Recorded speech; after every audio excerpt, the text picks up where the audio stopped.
snake. There's a little snake. Yeah, we burned one end of him and froze the other. Yeah, now that was terrible. We took a match and burned one end, and then we took a ice cube and put on the other end of it. Now, wasn't that awful?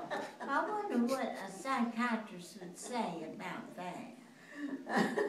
Opposites attract. He would what? Say that opposites attract. He said opposites attract. Did you hear that old saying? Opposite of... Well, the opposite of the snake, I guess.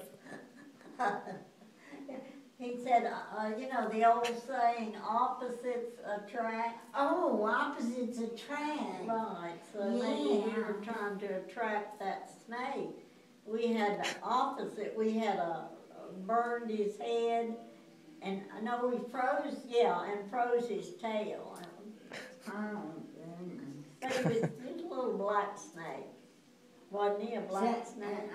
Or a little garter snake. Huh? A garter.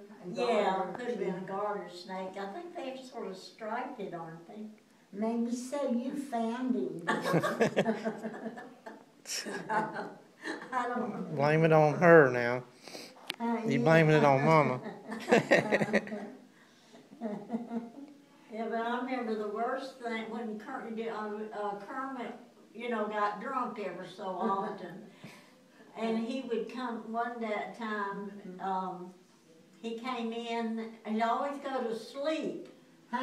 Kermit would go to sleep a lot of times. And didn't know anyone else was in the house. Right, he'd just come in drunk and lay down and go to sleep. And one time he came in, my mother about had a fit. She was so upset. He had a big snake in his hand, a big, long, black snake, holding it. Oh. And he lay down with the snake in his hand. And she came in and found him with that. She liked to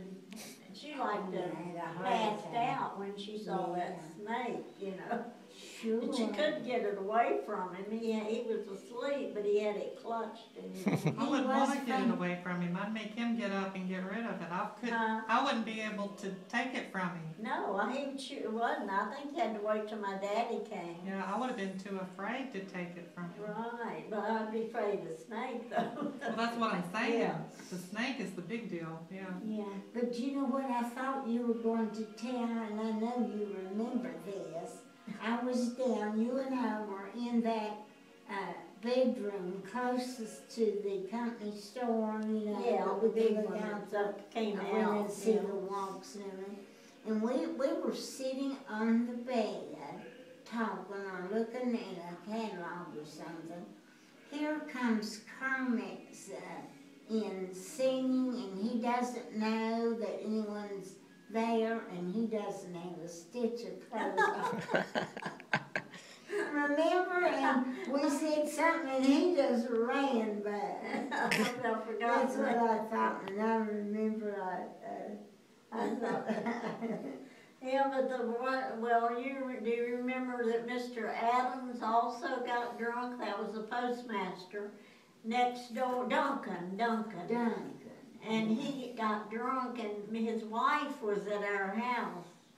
Nanny was visiting my mother. They were good friends. And he would get mad a lot of times if she went off or whatever.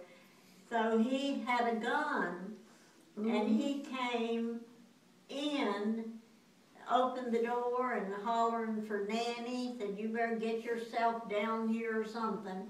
And then he realized he heard a noise, because my mother, my cousin Merle, remember Merle? Joyce. Yeah, and she and I were in the bedroom with the door closed upstairs, because we heard him coming.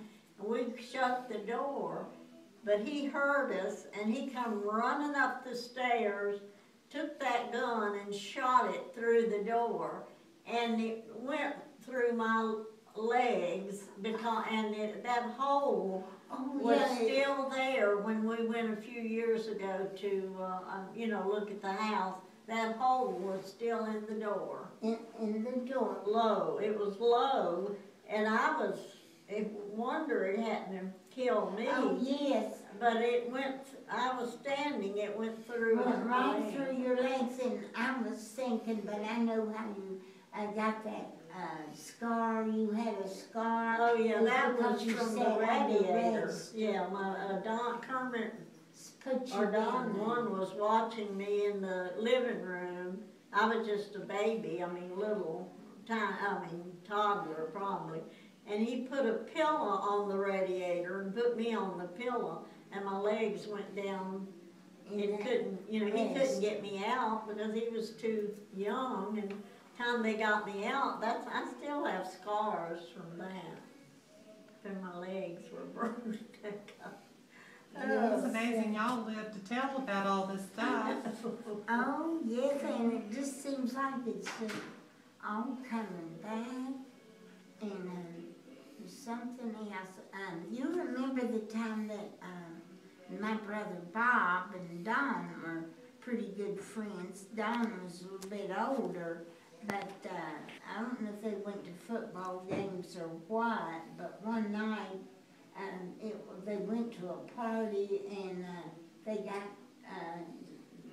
too much, they started drinking, and your mother put Bob in the bathtub and tried to sober him up. And it was Christmas, and Christmas Eve, and I never will forget, Bob walked in, he looked so funny. Didn't speak to any of us. We were all so still. We knew something was wrong. And we had steps that went as soon as you entered the living room, the hall, and that took you upstairs. And Bob just made a beeline for those steps, but when he got to the landing, he got up there, and we saw him, and Daddy caught him. He started going back, falling back, and he was trying to conceal the alcohol that he was drunk. Yeah, I remember them telling about that, and I think she put ice cubes in the tub. They said that was one way to, I guess she must have done Kermit or Don that way. Got drunk to sober them up.